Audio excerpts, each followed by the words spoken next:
ഡൽഹിയിലെ പ്രതിഷേധത്തിന് അനുകൂലിച്ച് ഒരുപാട് നടീനടന്മാരാണ് രംഗത്തെത്തിയത്. എന്നാൽ നടി നവ്യ നായർ പ്രതികരിച്ചത് അല്പം ഒന്ന് കൂടിപ്പോയോ എന്ന് ചോദിക്കുകയാണ് സമൂഹ മാധ്യമങ്ങൾ പലരും.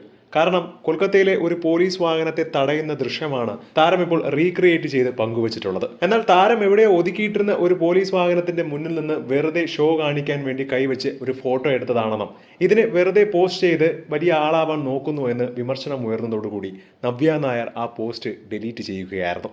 പിന്നീട് ആ പോസ്റ്റ് സോഷ്യൽ മീഡിയയിൽ ഒരുപാട് പേരാണ് ഷെയർ ചെയ്തത്. ഇങ്ങനെ എന്തെങ്കിലുമൊക്കെ കാണിച്ചു കൂട്ടി കോപ്രായങ്ങളൊക്കെ കാണിച്ച് ഇങ്ങനെ നിലനിൽക്കണമെന്നും വൈറലാവാൻ വേണ്ടി മാത്രമാണ് നവ്യ ഇത് ചെയ്യുന്നത് എന്നുള്ള സോഷ്യൽ മീഡിയയിൽ രൂക്ഷമായി ഉയരുന്ന വിമർശനമാണ്. പൊതുവെ നവ്യ എന്ത് ചെയ്താലും ഒരു പൊട്ടത്തരമുണ്ട് എന്നും ധ്യാൻ ശ്രീനിവാസിന് അടുത്തെവിടെയെങ്കിലും വന്ന് പറയാൻ ഒരു കഥയായി എന്നൊക്കെയുള്ള കളിയാക്കലുകളുമുണ്ട്. ഇവരൊന്നും പ്രതികരിച്ചില്ല എന്ന് പറഞ്ഞ് ആരും ഇവിടെ ഒന്നും ചെയ്യാൻ പോകുന്നില്ല. പിന്നെ എന്തിനു വേണ്ടിയാണ് ഇങ്ങനെ ഷോ ഒക്കെ കാണിക്കുന്നത് എന്നാണ് പലരും ചോദിക്കുന്നത്. സോഷ്യൽ മീഡിയയിൽ അടക്കം നവ്യയുടെ ചിത്രങ്ങൾ ഏറ്റവും കൂടുതൽ ശ്രദ്ധ നേടുകയും വൈറലാവുകയും ഒരുപാട് പേർ ഷെയർ ചെയ്യുകയും ചെയ്യുകയാണ്. എന്താണ് ഇതിനെക്കുറിച്ചുള്ള നിങ്ങളുടെ അഭിപ്രായമെന്ന് താഴെ മറക്കാതെ കമന്റ് ചെയ്യുക. ഒപ്പം ഈ വീഡിയോ മറക്കാതെ ലൈക്ക് ചെയ്ത് സബ്സ്ക്രൈബ് ചെയ്യുക.